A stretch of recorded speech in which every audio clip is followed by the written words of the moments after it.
I got to say that the public is probably as stunned to find out that we are voting on this tonight as, well, a lot of people, because this is just,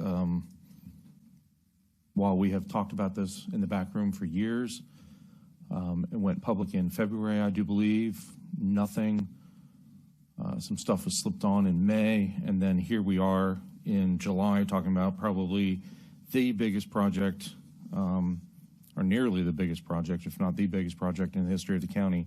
And I had people calling and had no idea, no clue that this was even going on.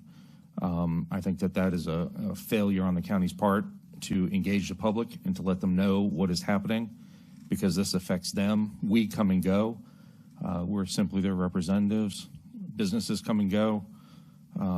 But folks that live here will have to pay the freight of this.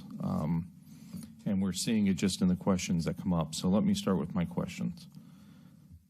Number one, I'm not a traffic engineer, but there has to be a formula of somebody traveling south on Route 1, going 45 miles an hour from the Mud Tavern intersection, that will have to make that turn into the Kalahari inner entrance, and will need to slow down and get in that turn lane and then make the turn.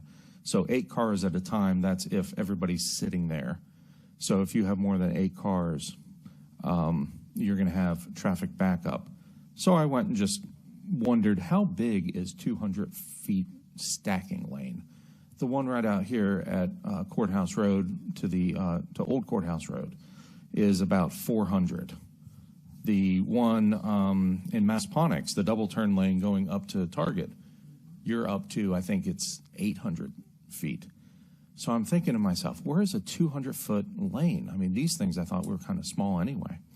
So I went and I found one. So if anybody drives around here and you're wondering how small this is, if you come down Levels Road to Hilltop and you come up to Courthouse Road and you want to make a left to go east on Courthouse, right there where the McDonald's is on your right, that little teeny lane on the left, that's the overflow lane, that's about 200 feet. So that's what they're proposing to be put in there. So my concern, again, and, you know, it's VDOT, you know, here we are talking about VDOT again. VDOT doesn't do their job very well. And I'll say that time and time again. I mean, it's amazing how many projects we have to go back and fix after they already fixed it. You know, they infamous for the mixing bowl, thanks a lot, and you would think that they would figure this out, but they still haven't. And so when that traffic light is needed, because when the innovative idea doesn't come to fruition, when it turns out that, geez, this just isn't doing what we thought it would do, there's too many accidents, whatever else. Remember, they also approved the entrance into South Point Parkway and the exits out that we're now going back and spending $20-something million to fix. But that's besides the point. When that comes up, how much is it going to cost to put in that traffic light and the turn lanes required? Because then that comes back on us, the taxpayers.